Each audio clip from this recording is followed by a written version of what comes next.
Viewers, welcome to the roof of DC.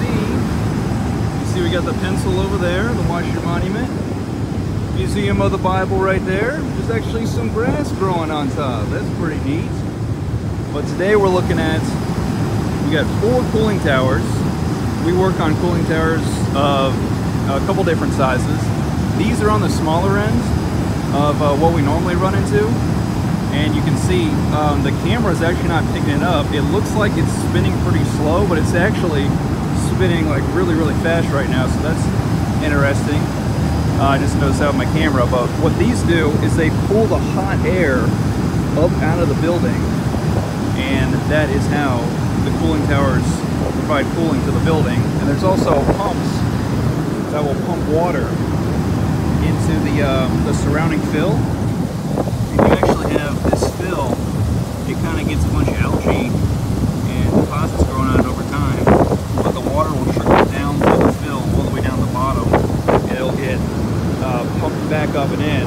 And the pumps that will pump the water to these pipes are actually usually inside the building, not pictured on video here, but just some very interesting stuff. And there's these bird screens so that birds don't actually fly down into the fans, because they'll instantly get shredded. So that's why they put these bird screens on. And it also, like, if anything fell out of the sky, you know, you don't want that, because that could actually damage the components. Because you have about, actually, since it's what you're seeing, we can actually maybe even count the blades. This one might have a 7-blade setup. Sometimes we run into like a 5-blade setup. I think the most I've ever run into is maybe a 12-blade setup.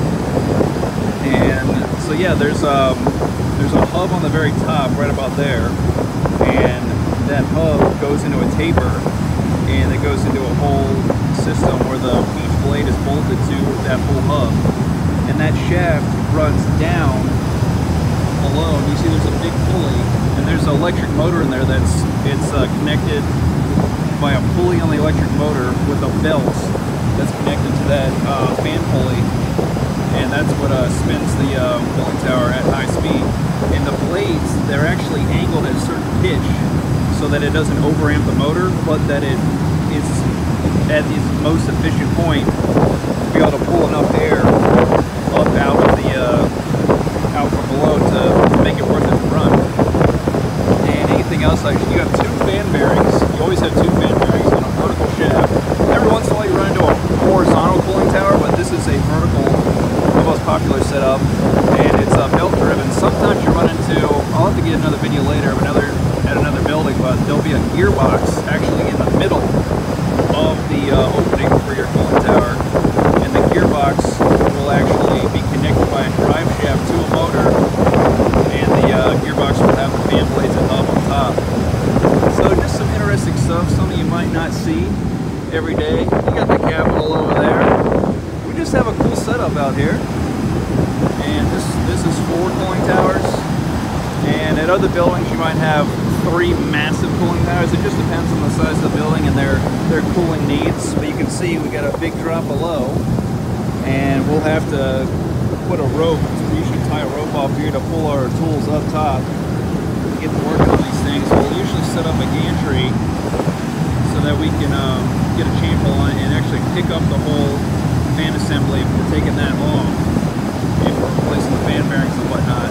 And there's it can be sketchy, it can be slippery. You just got that one pole in there, that one support beam to stand on. So it definitely you got to be very careful with your footing. So all these little odds and ends. So yeah, that is it's a little preview, a little sneak peek into the cooling towers that we work on. We got a plane heading out from Reagan International. So yes, it's a very nice day to work on a cooling tower. Sometimes it's really too hot or too cold, but this day is just perfect, really. Overcast, you're not going to get sunburned, at least not too badly. And that's my story. And look, right now at this angle, it looks like it's not even moving, so we can actually count 1, 2, 3, 4,